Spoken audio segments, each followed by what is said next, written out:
रंग गोरा जो होता है चमड़ी में तो होता है कि खून में होता है? जो लड़की को या लड़के को या गाय को या भैंस को या कुत्ते को देखते हैं तो सुंदरता चमड़ी की तो है। अच्छा, अथवा स्किन हटाओ फिर देखो अंदर क्या है। कन्या कह रही है ये शरीर की सुंदरता, चाम की सुंदरता ये मल और मूत्र की है। अच्छा आप बताओ ये शरीर बना काहे से है? वीर और रज से बना है। जब शरीर बना है वीर और रज से तो जिसका निर्माण गंदगी से हो तो क्या शरीर से सुगंध निकलेगी क्या? कितनी भी लड़की सुंदर हो और कभी मुंह में मुंह लगाना तो बदबू आती है, लेकिन हम लोग अंधे हो जाते हैं, हमें उस समय उसकी दुर्गंध भी सुगंध लगती है। वो कथा याद होगी नहीं कुत्ते वाली। एक कुत्ता ले आता हाड़, तो कुत्ता हाड़ को चूसता है और खून निकलता उसके मसूड़े से, और कुत्ता समझता है कि खून निकल रहा उसकी हड्डी से। बस यही दशा मेरी आपकी है। लड़की समझ रही है कि विवाह हो जाएगा तो लड़के में सुख मिलेगा, और लड़का समझ रहा है कि विवाह हो जाएगा तो लड़की में सुख मिलेगा, और एक दूसरे का चाम चाट रहे हैं। सुख मिल रहा है क्या? निंदा नहीं कर रहा हूं, ये कथा शिव पुराण की है। कन्या कह रही है कि तुम हमारे चाम को सुंदर बताते हो, इस चाम का निर्माण किससे हुआ कभी विचार किया है? जो गंदी वस्तु से बना हो और जो गंदे स्थान पे विकसित हुआ हो और जो गंदे स्थान से पैदा हुआ हो और जो गंदगी ही पैदा करता हो, तो क्या ये शरीर कभी सुगंध दे सकता है? हम उस समय मोह में अंधे हो जाते हैं। हम उस समय मोह में अंधे हो जाते हैं और इसलिए हमें दुर्गंध भी सुगंध लगने लगती है।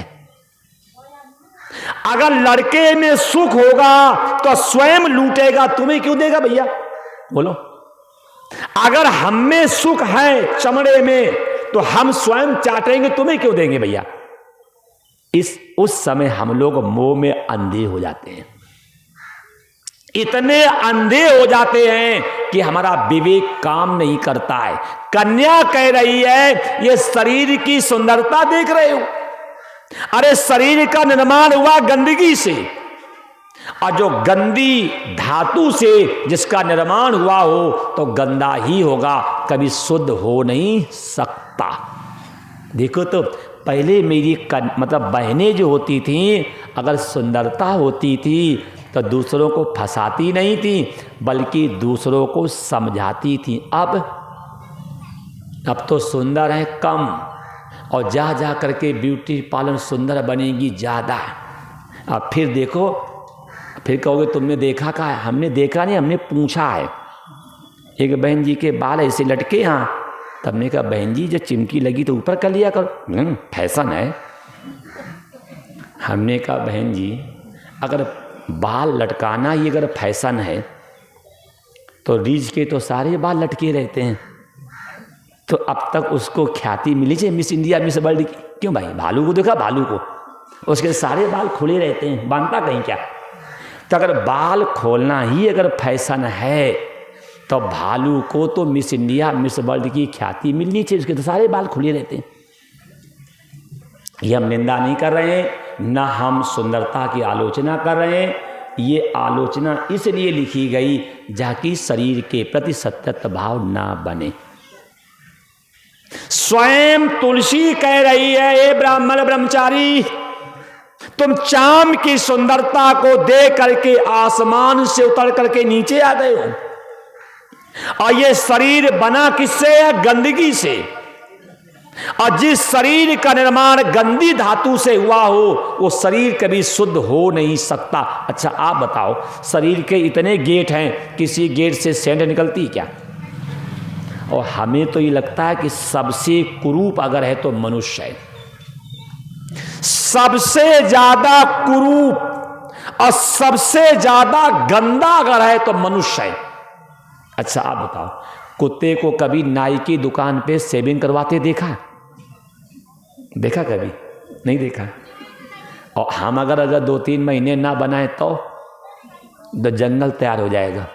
बोलो, कुत्ते ने कभी नाई की दुकान पे जाकर के शेविंग नहीं करवाई, देखने में सुंदर लगता, यहां तो हर महीने नहीं, रोज लग रहा है। क्यों? ये सबसे ज्यादा कुरूप है, ये सबसे ज्यादा कुरूप। अरे कम से कम पशुओं का गोबर तो काम आता, मेरा गोबर तो किसी के काम नहीं आता है। थोड़ा जो खेत में आता था तो मोदी मर गया, कह रहा हूं जाओ मत वो भी मर गया। इसे इतनी तमीज नहीं है। एक तो वैसे किसान लोग खाद डाल डाल करके इस पृथ्वी को कर रहे हैं बंजर, और दुनिया के घरों के जो टैंकर बनाए जाएंगे और उसमें मल भरा जाएगा, उससे गैस बनेगी, तो पूरी की पूरी पृथ्वी से ज्वालामुखी फटेगी। इसके पीछे भी बहुत बड़ी साजिश है कि घर घर में जो शौचालय बनवाए जा रहे हैं, इसके पीछे भी बहुत बड़ी साजिश है, कैसे तुम्हारा घर विषाक्त हो जाए। घर में टैंकर बनेगा, वही गैसें निकलेगी, दिन भर गैसें सूंघ सूंघ करके क्या तुम अच्छे बनोगे क्या? अरे हम खेत में जाते थे, कम से कम मल कीड़ों के काम आता था, और कीड़ों को काम आकर के इस पृथ्वी में, इसका नाम है गंध, गंधवती, तो पृथ्वी गंध को हटा करके सुगंध कर देती है। अब वो तुम्हारा मल खेतों में काम आ जाएगा तो पांस के काम आ जाएगा। इसके पीछे भी बहुत बड़ी साजिश है कि किसान खेत में डाल डाल करके खाद उसे करें बंजर, और हम लोग मल को दबा दबा करके पृथ्वी को करें विषाक्त। अच्छा आप बताओ, अगर आप बैठे हो, अब नहीं करेंगे आपको बुरा लगेगा कि पंडित जी ज़्यादा गंभीरता से बोलते हैं। हम इसलिए कह देते हैं कि थोड़े जगो, अपने विवेक का इस्तेमाल करो, अपने विवेक का इस्तेमाल करो। हमारे वास्तु में लिखा है कि लेटरिन घर से कम 5 फीट दूर होनी चाहिए। क्यों? क्योंकि मनुष्य का मल जो है सबसे ज्यादा दुर्गंध युक्त है। मनुष्य का मल जो है ये सबसे ज्यादा दुर्गंध युक्त है। इसलिए वास्तु में लिखा है कि शौचालय घर से 5 फीट दूर। क्यों इसी लिखा गया? अच्छा आप बताओ, कभी किसी कुत्ते को, कभी किसी गधे को, कभी किसी सुअर को आपने पेस्ट करते देखा है? नहीं देखा। अच्छा किसी भी कुत्ते के दांत में कभी आपने पैरिया देखी है? और यहाँ रोज दांत तोड़ते हैं, अगर 2-3 दिन आप मंजन ना करो तो मुंह से सुगंध आएगी कि दुर्गंध? हमने कुत्ते का मुंह सूंघा है। अगर आपको विश्वास ना हो को कुत्ते का मुंह सूंघना कभी दुर्गंध नहीं आती है। आपको विश्वास ना हो तो आप गाय का मुंह सूंघ लेना, वो चारा खाएगी, उसकी बात तो आ सकती है लेकिन कभी उसके मुंह से दुर्गंध नहीं आएगी। एक मनुष्य ऐसा है जो रोज दांत तोड़ता है, और फिर भी देखना 100 में 80 लोगों के दांत काले होंगे, और कुत्ते का बता दो अगर एक का भी दांत काला हो। कारण सबसे ज्यादा निकृष्ट अगर ये शरीर है, मल पैदा करने की फैक्ट्री है ये। इसको भागवत में कहा गया मल भांड। भागवत में इस शरीर को कहा गया मल भांड, और शिव पुराण में कहा गया ये शरीर है भस्मासुर। इसमें कुछ भी डाल दो सब भस्म, कुछ भी डाल दो सब भस्म। ये भस्मासुर है, और जब भस्मासुर को ज्यादा सजाओगे तो तुम भी भस्म हो जाओगे। तो आज तो भस्मासुर को सजाने की प्रतियोगिता है। हम कल यहाँ बैठे थे तो सारगे नहीं थी, तो एक मोटरसाइकिल पे 3 भैंसें बैठी थी। कसम, गद्दी बैठा हूँ, कसम खा रहा हूँ कि वो सेंट लगाई होगी वहाँ और दुर्गंध आ रही थी यहाँ, तब लगा मेरे को ये भस्मासुर जा रहे हैं। ये भस्मासुर, और आपको मालूम होगा जो पाउडर लगाते पाउडर, ये टेल्कम पाउडर जो है ये पशुओं की हड्डी से बनता है। मतलब ये पशु की हड्डी तो काम आ रही है, लेकिन हमारी हड्डी, जानवर मर जाए तो पड़ा हो उसे देख करके डर नहीं लगता है, और इंसान मरा पड़ा हो तो महाराज महाराज भूत बोलो। जानवर मर गया हो तो आप बरामदे में लेटे रहोगे, और आदमी मर गया हो तो आग जलाओ, आग जलाओ, कुल्हाड़ी लाओ और 2-4 हिम्मत वाले भी लाओ, काहे कि रात में कहीं चपेट ना जाए। बताओ, आप बताओ, जो गाय का शरीर है, भाई तो शरीर मेरा है, बोलो, ऐसा तो नहीं गाय का मिट्टी का हो, मेरा हीरा का हो। जो गाय के शरीर में पृथ्वी जल तेज वायु आकाश, और वही तो ये है पृथ्वी जल तेज वायु आकाश, जिस तत्व से गाय का निर्माण हुआ है और उसी तत्व से मेरा निर्माण हुआ है। गाय मरती है, डर नहीं लगता है, इंसान मरता है, क्यों डरते हो? शादी होती है तो हम सोचते हैं कि मेरी जो पत्नी है तो पति ऐसी जगह पे मिले तो रात में कोई आवे ना, है, और मर जाए तो भाग, सास कहेगी हमें डर लग रहा, तुम भी चलो। अरे हमने तो ऐसे ऐसे घर देखे हैं कि आदमी मर गया, घर से निकल गया, फूक गया, और फिर भी उनकी पत्नियां 6-6 महीने कमरे में जा डर के मारे। 6-6 महीने कमरे में या डर के मारे। बता, जब शादी हुई थी तब आप चाह रही थी कि मेरे कमरे में कोई तीसरा आवे ही ना, और जब प्राण निकल गए तब ये इतना शरीर, आप समझ गए क्या है? इसलिए ये भस्मासुर है, इस भस्मासुर को सजाने में मत लगना। क्यों? ये शरीर सबसे ज्यादा गंदा है, सबसे ज्यादा निकृष्ट है, सबसे ज्यादा भयानक है। अच्छा आप बताओ, आपने सुअर को कभी भी साबुन लगाते देखा है? और सुअर के बच्चे को देखो कितना अच्छा लगता है, और हम अगर 2-4 महीने साबुन ना लगाएं तो ये कथा से शिक्षा ले लेना। वो कन्या कह रही है, कन्या कह रही महाराज आप इस शरीर को देख करके, आप अपने मुंह से कह रहे हैं कि मैं आकाश मार्ग से जा रहा था, आज तुम्हारी सुंदरता को देख करके मैं उतर करके नीचे आ गया। तुम इतने बड़े जितेंद्री हो, आप इतने बड़े जितेंद्री हो कि चमड़ा को देख करके ऊपर से नीचे आ गए। देखो, अगर ये बातें आज की मेरी बहनें अपना लें तो हम जैसे जो महिषासुर नहीं घूम रहे पीछे पीछे, अपने आप ठीक हो जाएं।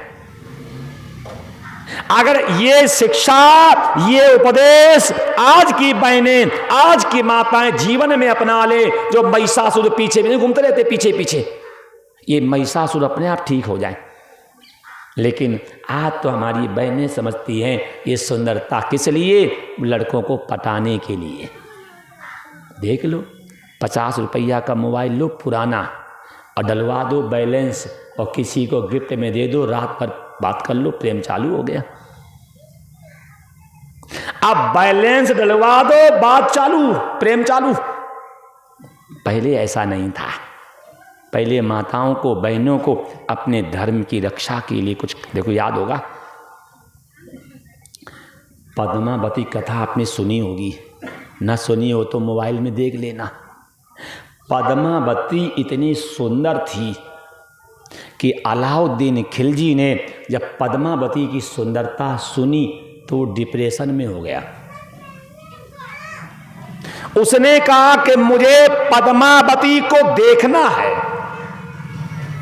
और जब पद्मावती के पास सूचना गई उसने साफ मना कर दिया कि मुझे अपना मुंह उस यवन को नहीं दिखाना है।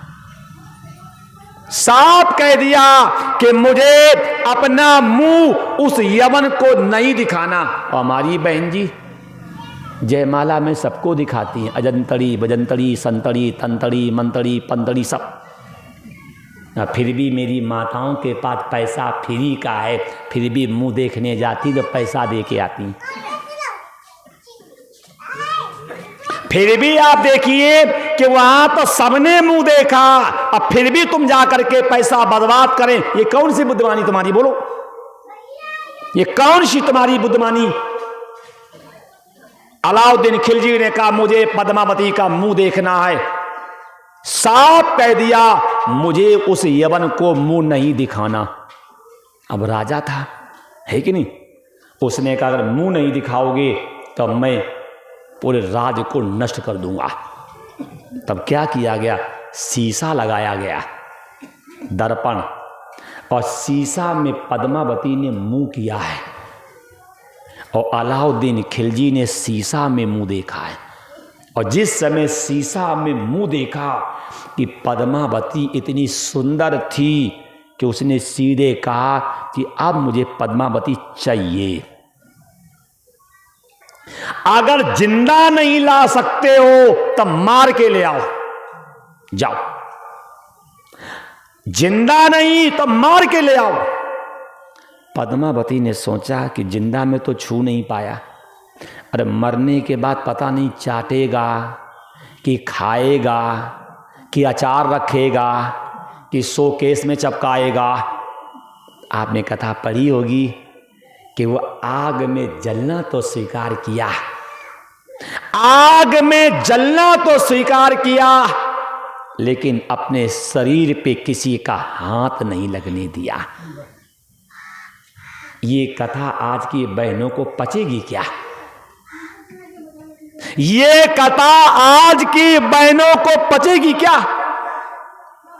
आपने कभी कथा पढ़ी होगी लक्ष्मीबाई की। जिस समय लक्ष्मीबाई घोड़े पर बैठ करके लगाम को पकड़ करके तलवार को लेकर चलती थी, तब तलवार की चमक से अंग्रेजों के दांत से खून गिरता था, खून। तो अंग्रेजों के सिपाहियों ने कहा मुझे इस वीरांगना का शरीर छूना। ये वीरांगना है कैसी? इसका शरीर बना काहे का है जिसकी तलवार की चमक से और हमारी फिरंगियों के दांत से खून आता है? आपको मालूम होगा लक्ष्मीबाई अपने प्राणों को बचाते बचाते पहुंची थी ग्वालियर, और ग्वालियर में जिस किले में घुसी थी अपनी रक्षा के लिए, और उस किले के मालिक ने उसको पकड़ाया था, वही है सिंधिया परिवार जो आज कैबिनेट में बैठा है। जिसने लक्ष्मीबाई को मरवाया हो, ऐसे गद्दार जो हैं आज सिंहासन पे बैठी, देखो देश का दुर्भाग्य। आपको मालूम होगा जब बता दिया तो तालाब में कूद गई थी, लेकिन अपने शरीर पे फिरंगियों का हाथ नहीं लगने दिया। ये कथा आज की बहनों को पचेगी नहीं। क्यों? क्योंकि वो समझती है कि आवारा गर्दी ही जिंदगी का उद्देश्य है। बड़े घरों की लाडली सत्संग में ना जाए, अब मरमर के कुतिया बने, घर घर डंडा खाए। महात्मा जी से पूछा गया इस समय कुत्ता कुतियां ज्यादा क्यों हैं? तो बोले ब्यास जितने हैं सब मर के कुत्ता बनते हैं, ये बड़े घरों की लवनियां मर करके सब कुतियां बनती, इसलिए कुत्ता कुतियां ज्यादा हैं। इतनी कड़वी बात कोई कहेगा क्या? ये कथा से शिक्षा ले लो। आप पद्मावती के जीवन को देख लो, लक्ष्मीबाई का जीवन देख लो, जिन्होंने अपने शरीर पे और किसी दूसरे का हाथ लगवाना पाप समझा था। आज तो पैसा दो, खूब हाथ लगाओ। ये जो फैशन कर करके घूम रही, ये कोई पतिव्रता नारी नहीं है। जब घर में पति नहीं होता था तब मेरी माँ श्रृंगार नहीं करती थी और हमारी शादी हुई नहीं है, ये श्रृंगार करके घूम रहे किसके ऊपर? क्या आपके चश्मा लगा है क्या? क्या आप में विवेक नहीं है क्या? क्या आप अपने बच्चों को समझा नहीं सकते हैं क्या? ये कथा से शिक्षा लेनी चाहिए, ये कथा से। लेकिन इन्हीं में जो बेविचारणी है उनको पचेगी नहीं, क्योंकि उन्हें मालूम है कि पंडित जी तो हम पे उंगली उठा रहे हैं, और जबकि हमें मालूम भी नहीं तुम कितने गहरे पानी में हो। यहाँ तक सामूहिक बात कहने की आदत है, लेकिन क्या करोगे, हमारे समझ में बात आ नहीं रही। देखो आपके सामने प्रमाण है, स्वयं तुलसी और शंखचूर्ण से कह रही है। आप कितने बड़े ब्रह्मचारी हैं, आप कितने बड़े तपस्वी हैं, आप कितने बड़े ब्राह्मण हैं, जो आप अपने मुंह से कह रहे हैं कि मैं आकाश मार्ग से जा रहा था और तुम्हारी सुंदरता को देख करके नीचे आ गया। इतने बड़े तुम ब्रह्मचारी हो जो चमड़े को देख करके ऊपर से नीचे आ गए। ध्यान रखना, इसमें नारी की अवहेलना अपमान नहीं है, इसमें नारी के सुंदरता की रक्षा की बात है कि कैसे मेरी माताएं अपने धर्म की रक्षा करती थी, कैसे मैं, क्यों मैं बार बार कहता हूं कि आज नारी को कोमलांगना नहीं रणचंडी बनने की आवश्यकता है। आज मेरी माताओं को लक्ष्मी नहीं, आज दुर्गा बनने की आवश्यकता है, आज दुर्गा बनने की आवश्यकता है, रणचंडी बनने की आवश्यकता। क्यों? जब माताएं होंगी संस्कारित तभी बच्चों में संस्कार होंगे, और जब माताएं नहीं है संस्कारित तो बच्चों में कभी संस्कार आ नहीं सकते। क्यों? संतान, संस्कार और संस्कृति। संतान देना, संस्कार देना और संस्कृति देना, ये मेरे माताओं के काम है। अगर आपकी माताएं संस्कारित हैं तो ध्यान रखना आपके बच्चे भी संस्कारित होंगे, और अगर आपकी माताएं चरित्रवान हैं तो आपके बच्चे भी चरित्रवान होंगे। अगर आपकी स्त्रियां गुणवान हैं तो आपके बच्चे भी गुणवान होंगे। अगर आपकी माताएं कीर्तिमान हैं तो आपके बच्चे भी कीर्तिमान होंगे। तुलसी ने जब ये बात कही, शंखचूर्ण ने फिर मनाया। कोई लड़की नखड़ा ले तभी ज़्यादा मनाएंगे उसको हम, है कि नहीं? आदत हम लोगों की कि जो रोकोगे फिर वही करेंगे। कन्या ने मना किया तो ये और मनाने लगे। देखो तुलसी ने कितनी बड़ी बात कह दी। तुलसी ने कहा जो लड़की अपनी मर्जी से विवाह करती है उसे वैश्या कहा गया है। अब बताइए प्रेम विवाह करने वालों को ये बात पचेगी क्या? ये प्रेम विवाह नहीं, जूता विवाह है। ये प्रेम विवाह नहीं, सुकाका को जूता विवाह। देख लो 2-4 महीने के बाद फिर जूते चप्पल चलते हैं। आप बता दो अगर किसी का भी प्रेम विवाह आज तक कामयाब हुआ हो। ये कथा से शिक्षा लेनी चाहिए। तुलसी कह रही कि अगर कोई कन्या अपनी मर्जी से विवाह करती है तो उसे वैश्या कहा गया। जैसे मान लो हम गद्दी पर बोल रहे हैं और हम अगर अपनी मर्जी से चॉइस से विवाह कर लें और आपको कभी मालूम हो जाए तो आप क्या कहोगे?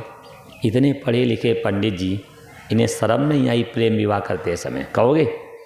और उसी लड़की से उसी दिन अगर मेरे माँ बाप विवाह कर दें तो बुरा कहोगे? क्यों नहीं कहोगे? इस शरीर पे माता पिता का अधिकार है, इस शरीर पे माता पिता का अधिकार है, और माता पिता जिसे दे दें हमें उसके साथ जीवन पार करना चाहिए। हमें स्वयं विवाह करने का कोई अधिकार नहीं। ये शरीर जो है ये माता पिता के वीर और रस से बना है। माता पिता ने अपने सीने का दूध पिला करके मुझे पाल पोस के बड़ा किया है। इस शरीर पे माता पिता का अधिकार है। माता पिता जिसे दे दे हमें उसके साथ जीवन पार करना चाहिए। हमें स्वयं विवाह करने का कोई अधिकार नहीं। कन्या ने कहा हमें चाहते हो तो आप जाइए और जा करके मेरे पिता से हाथ मांगो। और यही बात भागवत में सत्यवती ने कही है। जब राजा शांतनु और जब यमुना जी के किनारे घूमते घूमते पहुंचे हैं और सत्यवती से कहा है कि तुम्हें मैं हस्तिनापुर की महारानी बनाना चाहता हूं, तब सत्यवती ने कहा है कि जो लड़की अपनी मर्जी से विवाह करती उसे वैश्या कहते हैं। आप मुझे चाहते हो तो मेरे पिता के पास जाओ। और जब शांतनु दशरथ के पास गए हैं और बेटी का हाथ मांगा है, दशरथ ने यही कहा था कि मैं बेटी देने को तैयार हूं, शर्त एक है कि मेरी बेटी से जो संतान पैदा होगी वो हस्तिनापुर की राजा बनेगी। ये कथा कभी देवी भागवत को पढ़ना, उसमें भी है, और महाभारत तो है ही। एक कथा से हम लोगों को शिक्षा लेनी चाहिए। कितनी बढ़िया मुझे कथा से शिक्षा मिल रही है। कन्या ने कह दिया, जो लड़की अपनी मर्जी से विवाह करती है वो वैश्या होती है। आप मुझे चाहते हो, आप मुझे चाहते हो तो आप मेरे पिता के पास जाओ और मेरे पिता के पास जाकर के हाथ मांगो। अगर मुझे चाहते हो तो मेरे पिता के पास जाओ। उसी समय ब्रह्मा जी आते हैं, उसी समय ब्रह्मा जी आते हैं और ब्रह्मा जी ने आकर के शंख चूर्ण और तुलसी का विवाह करवाया है। ब्रह्मा जी ने शंख चूर्ण तुलसी का विवाह करवाया है। इसके बाद तुलसी अपने पति शंख चूर्ण को लेकर के अपने पिता के पास गई, धर्मध्वज के पास, और जा करके सारी बात बताई है कि मैं भी जंगल में तप कर रही थी और ये भी जंगल में तप कर रहे थे, और ब्रह्मा जी ने मेरा पानी गृह संस्कार इनके साथ करवा दिया। क्या शिक्षा मिली? आपका बच्चा कोई गुरुकुल में पढ़ रहा है, अगर उसके गुरु ने कोई संस्कारित कन्या देख करके अगर आपके पुत्र का विवाह करवा दिया है तो हमें दुखी नहीं होना चाहिए। क्यों? संत जो होते हैं वो दूरदर्शी होते हैं, संत जो होते हैं वो पारदर्शी होते हैं। उन्होंने कोई न कोई योग्यता देखी होगी तो विवाह करवा दिया। इसलिए विशेषकर माताओं को, कि माताएं ज़्यादा नखरा लेती हैं। अगर कहीं लड़का विवाह कर ले फिर देखो अम्मा ऐसा गरियाती हैं, मैं ज़िंदगी में इससे बात नहीं करूँगी, मेरे घर में कभी ना आवे। क्यों? क्योंकि उनका एक अरमान रह गया कुआं में कूदने वाला। वो नखरा इसलिए लेती है क्योंकि हम कुआं में कूद नहीं पाई। वो नखरा इसलिए लेती हैं क्योंकि हम नटकौरो कर नहीं पाई। वो नखरा इसलिए लेती हैं कि अब माई मैदरा कर, क्योंकि सब झूठ पुराण है नहीं, इसलिए नखरे। अब तो हमने एक जगह देखा, बारात जाएगी आज और नटकौरो हो रहा है एक दिन पहले, तो हमने पूछा ये काहे कर रही? बोले कल तो हम शादी में जाएंगी, शादी में जाएंगी तो नटकौरो करेगा कौन? तो हमने कहा राम जी की शादी में तो एक भी स्त्री नहीं गई थी, शंकर जी की शादी में एक भी स्त्री नहीं गई थी, तो तुम लड़ाई करवाने काहे जा रही हो? बोलो, राम जी की शादी में एक भी स्त्री गई? कृष्ण भगवान की शादी को देख लो, राम जी की शादी को देख लो, भोले बाबा की शादी देख लो, कि आप राम जी से बड़े हैं क्या? तब अम्मा कहेंगी हमें कमी क्या है? तो क्या कहेंगी? हमें कमी क्या है? अब कमी क्या है उसका जवाब तो हम नहीं देंगे, बुरा लग जाएगा। लेकिन ध्यान रखना, ये कथा से शिक्षा लेनी चाहिए कि अगर आपका पुत्र कहीं पढ़ने गया है और वहीं के किसी शिक्षक ने सुयोग कन्या देख करके अगर आपके पुत्र का विवाह कर दिया है तो उस शिक्षक की बात मान लेनी चाहिए, क्योंकि गुरु लोग दूरदर्शी भी होते हैं, पारदर्शी भी होते हैं, वो समझदारी से काम करते हैं। मैं पहले भी कहा था, माता पिता हैं बिंदु गुरु, अब पढ़ाने वाले हैं ये शब्द गुरु, और उपदेश देने वाले हैं नाद गुरु। जो जीव और ब्रह्म की एकता बतावे वो होते नाद गुरु, सदगुरु। और जो हमें विद्यालय में, कॉलेज में पढ़ाते ये शब्द गुरु हैं, और माता पिता जो हैं ये बिंदु गुरु हैं। अर्थात तीनों गुरुओं को सम्मान देना चाहिए। माता पिता बिंदु गुरु हैं, जिसने पढ़ाया है वो शब्द गुरु है, और जो जीव और ब्रह्म की एकता बता रहा वो नाद गुरु है। अतः तीनों गुरुओं का हमें सम्मान करना चाहिए। तो आ गई बात, माता पिता विवाह करें तब भी कर लो, है कि नहीं?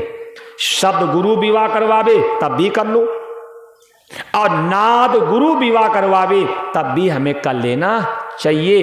तो जिस समय आकर के तुलसी ने अपने पिताजी को बताया कि ब्रह्मा जी ने मेरा विवाह इनके साथ करवाया है, तो माता पिता ने सहर्ष दामाद को स्वीकार भी कर लिया, सहर्ष स्वीकार भी कर लिया और आशीर्वाद दिया, और आशीर्वाद करके बेटी को विदा कर दिया। बताओ कोई खर्चा फालतू का हुआ? बोलो, डीजे लगा, बैंड बजा, रोड लाइट आई, कुकुर भोज हुआ कुछ? बोलो। लेकिन हम लोगों के पास पैसा है हराम का। अच्छा, जो आप कार्ड छपवाते हो 10 रुपये, 20 रुपये, 50 रुपया का, उसमें क्या लिखा होता है? यही तो लिखा होता है कि इस तारीख को, इस दिन, इस समय आपको आना है, और कुछ लिखा होता है? तो फ़ोन से कह दो, है कि नहीं? अपना फ्री वाला करवा लो 150-200 रुपया में, और आराम से कह दो कि इस तारीख को, इस गेस्ट हाउस में और इस समय आपको आना है। तो बताओ, ये पैसे का सदुपयोग है कि 50 रुपया का कार्ड छपवाओ और गणेश जी को ऊपर छपवाओ और फिर वो पैरों में पड़े पड़े डस्टबिन में। ये बुद्धमानी है, इस समझ में नहीं आएगा, क्योंकि हम लोगों के पास हराम का पैसा है। मेरे गुरुजी कहते हैं अगर पसीना कमा करके पैसा कमाया जाए तो खर्च करने में जोड़ पड़ता है। वो गलत तरीके से पैसा कमाया गया, इसलिए खर्च करने में जोड़ नहीं पड़ता। जितने भी विवाह हुए देख लो आप। भाई रोको थोड़ा। कृष्ण भगवान ने 16,108 विवाह किए। कृष्ण भगवान के 16,108 विवाह हुए हैं। ना दिखाई हुई है, ना रुकाई हुई है, ना बारात गई है, सीधे विदाई हुई है। तो जब आप कृष्ण भगवान की जय बोलते हो, जब आप धर्म की जय बोलते हो, जब आप भागवत पुराण की जय बोलते हो, तो जय तब होगी जब उसकी बात मानो तब। जब शास्त्र की बात मानोगे नहीं और भगवान की बात मानोगे नहीं और धर्म की बात मानोगे नहीं, तो धर्म की जय कहने से कभी धर्म हो नहीं सकती, कभी धर्म की जय हो नहीं सकती। ध्यान रखना। इसलिए ये शिक्षा ले लो। कन्या कोई संस्कारित हो, सीओ को घर में ले आओ और उसके साथ विवाह कर लो। ये फालतू के खर्चे नहीं करने चाहिए, और जितना भी खर्चा आपका है सब फालतू का है। बैंड भी फालतू है, डीजे भी फालतू है, और रोड लाइट भी फालतू है। पहली बात तो यह है कि विवाह रात में करना ही नहीं चाहिए। क्यों? क्योंकि विवाह संस्कार जो है ये वैदिक संस्कार है, और कोई भी वैदिक कर्म रात के 8 बजे के बाद होता नहीं है। और ये रात में परंपरा कब आई? जब यहां हिंदुस्तान में मुसलमानों का आतंक था, और जब वो हमारी मां बेटियों के धर्म को नष्ट करते थे, तब मेरे पिता बाबा परबाबा रात के समय छिप करके विवाह कर देते थे। तो अभी मुसलमानों का आतंक नहीं है, और फिर भी हम रात के 3 बजे शादी करें। कौन सी धर्म की बात है? बोलो, कौन सी धर्म की बात है? बोलो आप। इसलिए समझदार बनिए, पैसे का सदुपयोग करिए। लक्ष्मी मेरी माँ है, और जब माँ का सदुपयोग करोगे तो हमेशा घर में सुख शांति रहेगी। ये कथा से शिक्षा ले लो। ना डीजे, वही तो लगता है। अच्छा, राम जी के विवाह में डीजे बजा, फिर आप कहोगे कि उस समय डीजे था ही नहीं। जवाब तो बढ़िया है। एक जगह हमने फोन पे विरोध किया तो लड़का खड़ा हो गया, बोले महाराज उस जमाने में फोन था ही नहीं, उस जमाने में टीवी थी नहीं। तो हमने प्रेम से कहा अपने बाप को ले आओ फिर बताएंगे। तो बोला बाप तो हमारा मर गया। तो हमने कहा बाबा को ले आओ। बोले बाबा हैं ही नहीं। तो हमने शाम को ना फिर बताएंगे। आया शाम को, बच्चों में तो ये समझ होती। शाम को आया, सबसे आगे ऐसे बैठा खड़े, मालूम था कि पंडित जी हार जाएंगे, तो ऐसे बैठा सीना तान कर, में जाट बुद्धि है शायद। फिर मैंने बताया, हमने भैया बच्चे जोश में बोले तो सामने वाले को झुक के बोलना चाहिए, बच्चा समर्पण कर देगा। जोश में था और हम विनम्र भाव से बोले, हमने भैया जब महाभारत का युद्ध हो रहा था, जब महाभारत का युद्ध हो रहा था और संजय हस्तिनापुर में बैठ के देख रहे थे, टीवी थी कि नहीं थी, ऐसे करने लगा। हमने कहा हनुमान जी द्रोणाचल पर्वत को लेकर के जब जा रहे थे, वो हनुमान जी जब गिरिराज पर्वत को लेकर के जा रहे थे, तो राम जी ने फ़ोन किया था कि समुद्र का पुल बन गया। हनुमान जी ने गिरिराज पर्वत को वहीं पे रख दिया। फिर जब पर्वत रोने लगा तो हनुमान जी ने फ़ोन करके राम जी से कहा कि गिरिराज रो रहा है। तो राम जी ने कहा उससे कह दो कि हमने त्रेता में सबको पैरों से छुआ है, अब प्रतीक्षा करोगे तो द्वापर में हम सिर पे धारण करेंगे। इसीलिए गिरिराज को भगवान ने सिर पे धारण किया।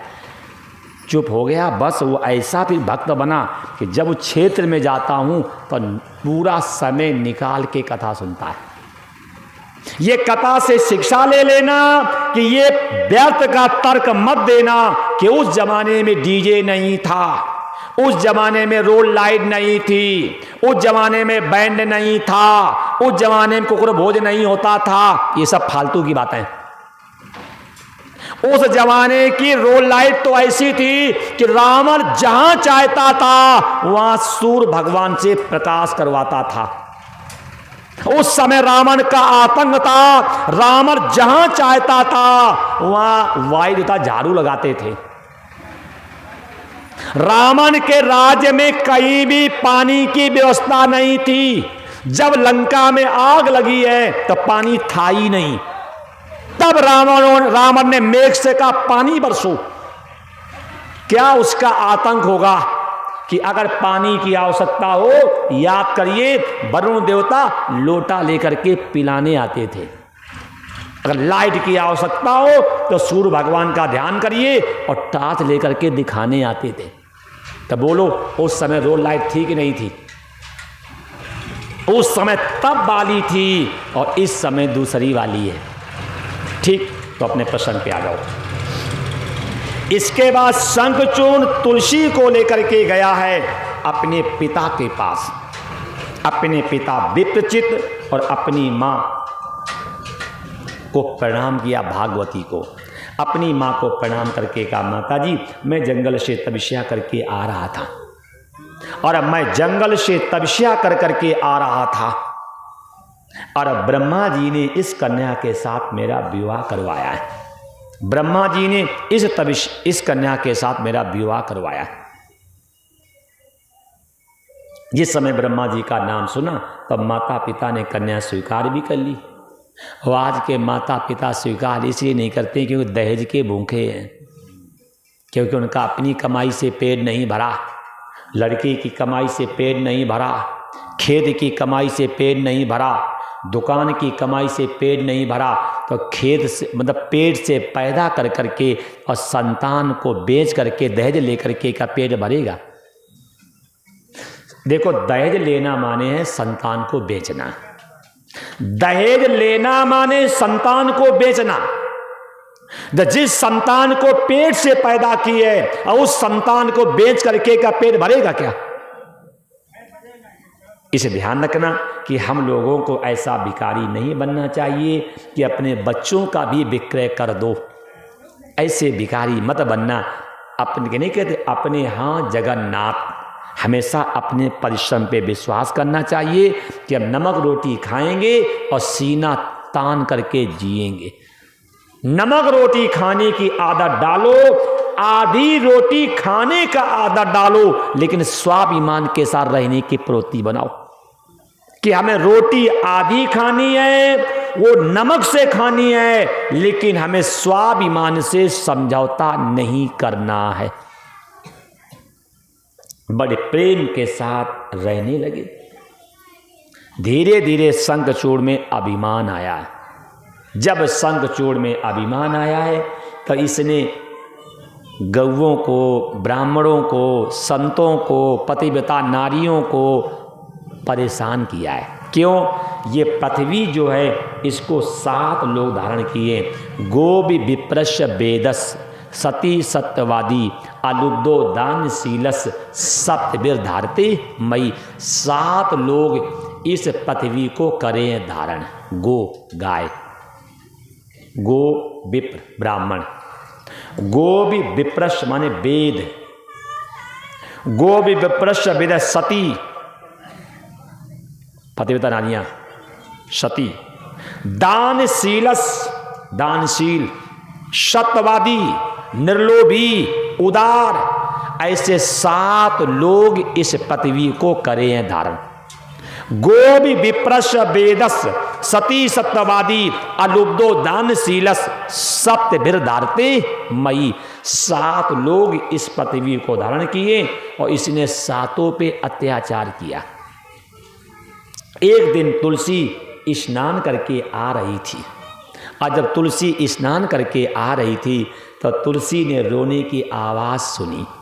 और जैसे तुलसी ने रोने की आवाज़ सुनी तो तुलसी आवाज़ सुन करके गुफा के अंदर गई। और जब तुलसी गुफा के अंदर गई तो तुलसी ने क्या देखा कि देवता रो रहे हैं। तुलसी ने रोने का कारण पूछा, आप क्यों रो रहे हो? उसी समय देवताओं ने कहा, देवी आपके पति ने हम लोगों के अधिकार छीन लिए। आपके पति ने हम लोगों के अधिकार छीन लिए हैं। हमारे इंद्र लोक पे, वरुण लोक पे, कुबेर लोक पे, सब पे आपके पति का अधिकार हो गया है। जैसे ये बात कही कि आपके पति ने मेरा अधिकार छीन लिया है, इसलिए हम गुफाओं में रह करके अपना जीवन पार कर रहे हैं। हम गुफाओं में रह करके अपना जीवन पार कर रहे हैं। जिस समय देवता लोगों ने ये बात कही है, तुलसी को दया आई है और तुलसी ने आकर के अपने पति को समझाया है। अगर पति कोई अधर्म करता था तो पहले मेरी माताएं समझाती थी, और अब इसलिए नहीं समझाती हैं क्योंकि अब इच्छाएं ज़्यादा हो गई हैं। पहले मेरी माताएं जो होती थीं वो आवश्यकता में लगती थीं, लेकिन अब इच्छाएं ज़्यादा हैं। पति की आमदनी है 30 रुपया, अम्मा का खर्चा है 60,000, है कि नहीं? अब तो फ्रिज भी चाहिए, टीवी भी चाहिए। क्यों? क्योंकि हमारी इच्छाएं बढ़ गई हैं, इसलिए हमें धर्म की याद आती नहीं है। आवश्यकता जो है ये शरीर से जुड़ी होती है और इच्छाएं जो होती हैं ये इंद्रियों से जुड़ी होती है। हमें आवश्यकता की पूर्ति करनी चाहिए और हमें इच्छाओं की पूर्ति में नहीं लगना चाहिए। ये मैंने पहले भी कहा था। कानपुर या इटावा जाना है ये आवश्यकता है, तो हम ट्रेन से भी जा सकते हैं, है कि नहीं? लेकिन कहीं नहीं, हम तो अपनी पर्सनल गाड़ी कर करके जाएंगे, ये आपकी इच्छा है। तो आवश्यकता शरीर से जुड़ी होती है और इच्छाएं इंद्रियों से जुड़ी होती हैं, और जो इच्छाओं की पूर्ति करेगा वो निश्चित अधर्म करेगा। तुलसी ने आकर के अपने पति को समझाया, लेकिन पति ने नहीं बात मानी। तो ये माताओं को शिक्षा लेनी चाहिए कि पति को समझाना चाहिए, माने न माने उसका धर्म है। मंदोदरी ने अपने पति रावण को 17 बार समझाया है। कभी मानस में काउंटिंग कर लेना। मंदोदरी ने अपने पति रावण को 17 बार समझाया है, और जब रावण नहीं माना है तो अंत में अपना पल्ला रावण के सामने फैला दिया है कि मैं तुमसे सुहाग भीख में मांग रही हूं, मैं अपना सुहाग और आपके प्राण भीख में मांग रही हूं। जब रावण नहीं माना तब माता जी को क्रोध आ गया और क्रोध में आकर के कहा कि अब विधाता भी तुझे बचाने वाला नहीं है। तू अभिमान में इतना डूब गया, अंधा हो गया है कि अब विधाता भी तुम्हें बचाने वाला नहीं। तो ध्यान रखना, माताओं का धर्म है, माताओं का कर्तव्य है, माताओं का दायित्व है, माताओं की जिम्मेदारी है कि अपने पति को धर्म की बात बताना, क्योंकि आपका नाम है धर्म पत्नी। धर्म की बात बताना आपका कर्तव्य है और माने ना माने ये उसका धर्म है। आप धर्म पत्नी हो तो आप धर्म की बात बताओ। माता जी ने बताया लेकिन ये माना ही नहीं। जब माना नहीं तो अंत में देवता दुखी होकर के भगवान विष्णु के पास गए। विष्णु भगवान शंकर के पास गए। अंत में मंत्रणा हुई और युद्ध चालू हो गया।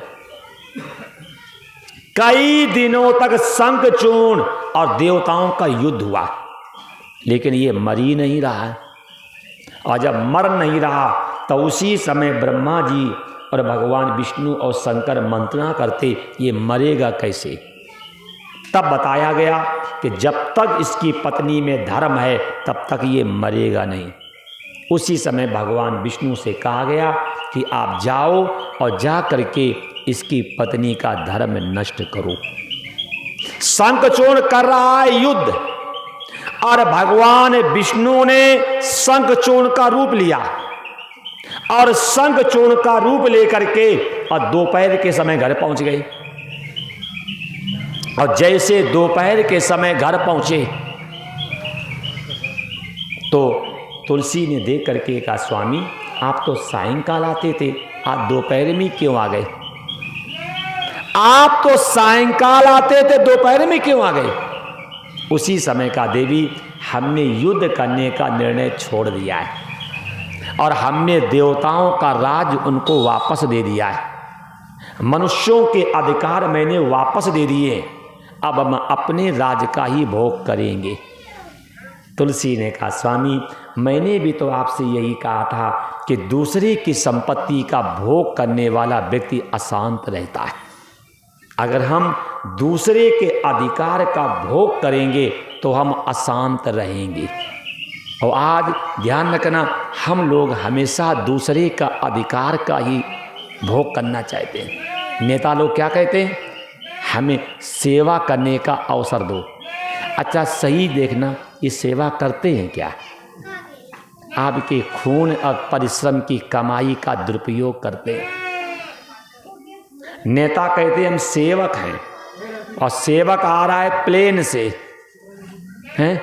बस आगे नहीं कहूँगा क्योंकि थोड़ा आपको अनुचित लग सकता है, लेकिन ध्यान रखना, दूसरे के अधिकार का, दूसरे की संपत्ति का जो भोग करता वही अशांत रहता। तुलसी ने कहा, स्वामी मैंने भी आपसे यही कहा था कि उनकी संपत्ति वापस दे दो। तुलसी जैसे अपने पति को लेकर के अंदर गई और जैसे छुआ तो पृथ्वी कांप गई। जैसे पृथ्वी कांपी तो उसी समय कहा, आप मेरे पति नहीं हो, आप मेरे पति हो ही नहीं। क्यों? पतिव्रता नारी जब अपने पति को छूती है तो उसे प्रसन्नता होती है। आप मेरे पति नहीं है, आपने छल करके और हमारे धर्म को नष्ट किया है। आप कौन हैं? अपने रूप में आओ। आपने छल करके और हमारे धर्म को नष्ट किया है, आप अपने रूप में आओ। नहीं आओगे तो मैं तुम्हें पत्थर कर दूंगी। जैसे तुलसी ने भगवान विष्णु को डांटा है, उसी समय भगवान विष्णु अपने रूप में आ गए। जैसे भगवान विष्णु अपने रूप में आ गए, तुलसी फूट फूट के रोने लगी, महाराज कौन तुम्हें भगवान कहेगा? कौन तुम्हें भगवान कहेगा? कौन तुम्हें भक्त वत्सल कहेगा? कौन तुम्हें करुणा सिंधु कहेगा? कौन तुम्हें करुणा वरुणालय कहेगा? तुमने एक स्त्री के धर्म को नष्ट करते समय तुमने विचार नहीं किया। मैं श्राप दे रही हूं, जा तू काला पत्थर हो जा। शिक्षा लो। जब विष्णु भगवान श्राप के भागी बन सकते हैं और हम अगर किसी माँ बेटी को छुएंगे तो क्या वरदान के भागी बनोगे? कह दिया जा तू काला पत्थर हो जा, जाकि भविष्य में कोई पुरुष और किसी मां बेटी के शरीर से खिलवाड़ ना करे। श्राप दे करके तुलसी ने प्राण छोड़ दिए। देखो, ये है राक्षस की पत्नियों का गौरव कि मैं अपने शरीर को पति के अलावा और किसी को छुआना अच्छा मानती नहीं हूं। अब आज की पति बता, हर गांव में 2-2 4-4 कोठा खोल के बैठी हैं और कह दो तो हम बुरे हैं। अपना तो जीवन बर्बाद कर रही हैं, लेकिन गांव में गंदगी फैला करके भोले भाले बच्चों का जीवन क्यों बर्बाद कर रही हैं? लड़ुआ तो बने रहने की राणे रहने दे। तब ये कथा से शिक्षा लेनी चाहिए। राक्षसों की जो पत्नियां थी उनके मन में गर्व था, स्वाभिमान था कि आपने हमारे शरीर को छुआ है, अब मुझे जीना नहीं है। जबकि भगवान थे। तुलसी ने शरीर छोड़ दिया। जैसे तुलसी ने शरीर छोड़ दिया, इधर भगवान शंकर ने तीखे त्रिशूल से शंखचूर्ण को मार दिया। और जैसे शंखचूर्ण को मारा है, उसके मुख से भगवान का नाम निकल गया। जैसे भगवान का नाम निकला, भगवान को दया आई। भगवान ने कहा वरदान मांगो। तब शंखचूर्ण ने कहा महाराज मेरी अस्थियां देवताओं की काम आ जाएं। तो शंखचूर्ण की अस्थियों से बने शंख, और जो भगवान शंकर की पूजा के अलावा और सभी देवी देवताओं के पूजन में अनिवार्य है।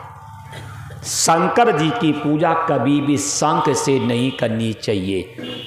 गणेश जी की पूजा तुलसी से नहीं करनी चाहिए। विष्णु भगवान की पूजा चावल से नहीं करनी चाहिए। शंकर जी की पूजा केतकी के फूल से नहीं करनी चाहिए। ये तरफ और पुराणों को पढ़ना तो फिर बात मालूम होगी। कह दिया हमारी अस्थियां जो हैं, हमारी जो अस्थियां हैं देवताओं के काम में शंखचूर्ण की अस्थियों से बने शंख, और तुलसी जो शरीर छोड़ती है उससे बनी गंडकी नदी, और विष्णु भगवान को का पत्थर बन जाओ तब वो बने शालिग्राम। ऐसे शिव पुराण में तुलसी, शालिग्राम और शंख की उत्पत्ति आई है। और वही हमारे संतों ने लिख दिया है कि शंख में गंगा जल भर के शालिग्राम भगवान को स्नान करवाओ, और उसी जल में तुलसी के पत्ते डाल करके, और जब हम चरणामृत लेंगे तो हमारी अकाल मृत्यु नहीं होगी। अकाल मृत्यु हरणम सर्व व्याधि विनाशनम शालिग्राम चरणामृत पित्वा पुनर्जन्म न विद्यते। क्यों? क्योंकि गंगा जी में है स्वर्ण भस्म, शंख में है स्वर्ण भस्म, तुलसी में है पारस भस्म, और शालिग्राम में है स्वर्ण भस्म। ये स्वर्ण भस्म और पारस भस्म जो है ये हार्ड को करता है मजबूत। तभी हमारे संतों ने धर्म से जोड़ दिया कि जो भगवान का चरणामृत लेगा और उसकी कभी भी अकाल मृत्यु नहीं होगी। क्यों? स्वर्ण भस्म और पारस भस्म अंदर जाएंगे तो हार्ड को मजबूत करेंगे। क्योंकि अपने संतों ने जो लिखा है आज का विज्ञान उसको सिद्ध कर रहा है। आज का विज्ञान जो है वो सीना तान के सिद्ध कर रहा है।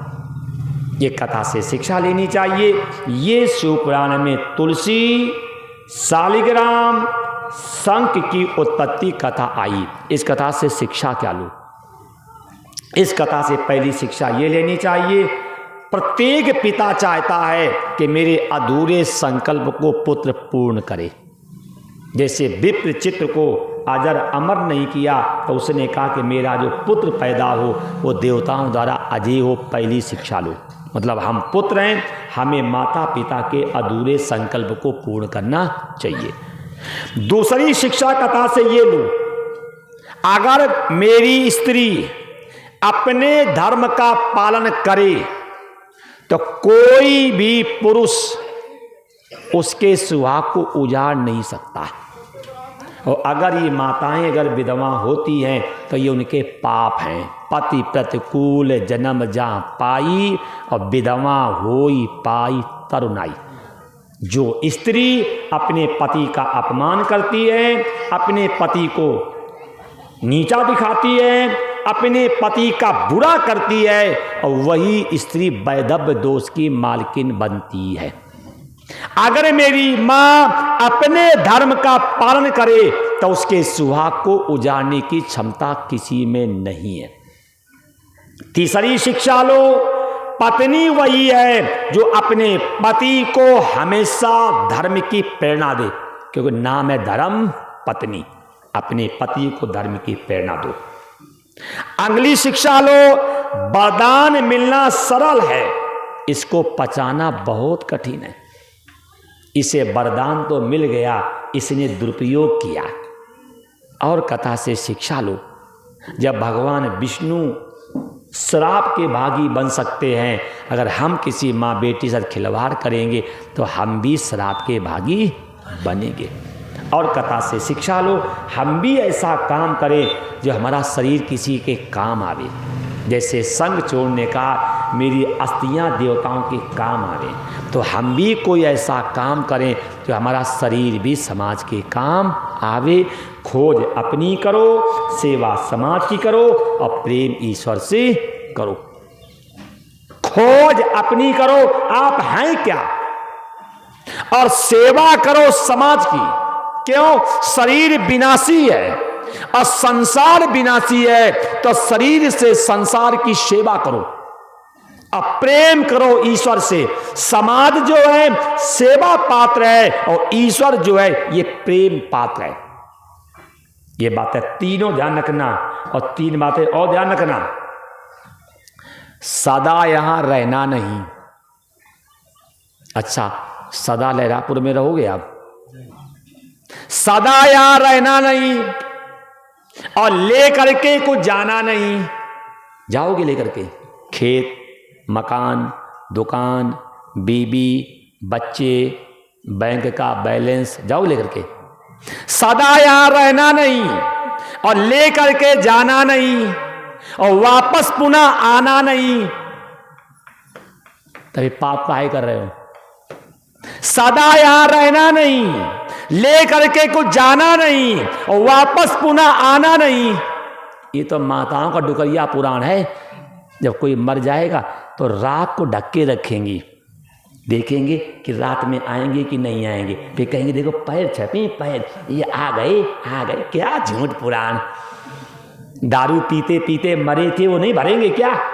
है? दारू पीते पीते मर गए, बेविचार करते करते मर गए, अब घूस लेते लेते मर गए, अब पराई माँ बेटी तकते तकते मर गए, अब बीड़ी पीते पीते मर गए। ये भरने का हम जाएंगे क्या? क्या बकवास की बातें कर रखी हैं आप लोगों ने। जब राम को भरने पड़े अपने पाप, जब राम को भरने पड़े अपने पाप, जब गंगा पुत्र भीष्म पितामह को भरने पड़े अपने पाप, तो हम करेंगे पाप, क्या पड़ोसी भरेगा क्या? ये फालतू की बातों में समय बर्बाद मत करो। सीधा लिखा है, अवश्य में भोक्तव्यम कृतम कर्म शुभाशुभम न छीते कर्म कोटि कल्प सतेरपि। चाहे करोड़ों जन्म लेने पर जाए, फिर भी जीव को अपने शुभ और अशुभ कर्मों का भोग करना पड़ेगा। इसलिए सदा यहां रहना नहीं, लेकर के कुछ जाना नहीं और वापस पुनः हमें यहां आना नहीं। तो तीन बातों को ध्यान रखना, तो कोई ऐसा काम करना जो आपका नाम अमर हो जाए। खाओगे अंग में, दान दोगे संग में, छोड़ दोगे तो जंग में। अगर पैसा कमाया है, अगर धर्म के काम में लगा दोगे तो तुम्हारे साथ जाएगा। दान दोगे संग में, और खाओगे तो अंग में, और छोड़ जाओगे तो जंग में। क्यों? सूमी का धन इंसान नहीं, सूमी का धन हमेशा शैतान खाते हैं। सूमी का दान इंसान नहीं, शैतान खाते हैं। इसलिए ये तीन बातों की तिगड़ी जीवन में ले आना। खोज अपनी करो, सेवा समाज की करो, प्रेम ईश्वर से करो। सदा यहाँ रहना नहीं, लेकर के मुझे जाना नहीं और वापस मुझे आना नहीं। दान दोगे संग में, खाओगे अंग में, छोड़ दोगे जंग में। अगर ये तिगड़ी की बातें समझ में आ जाए तो आपकी बिगड़ी बन जाएगी।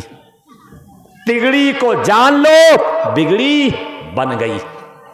तो शिक्षा ले लेना कि हम भी कोई अच्छा काम करें। अब आगे जो चर्चा है शाम को देख लेना, ठीक। श्री राम जय जय।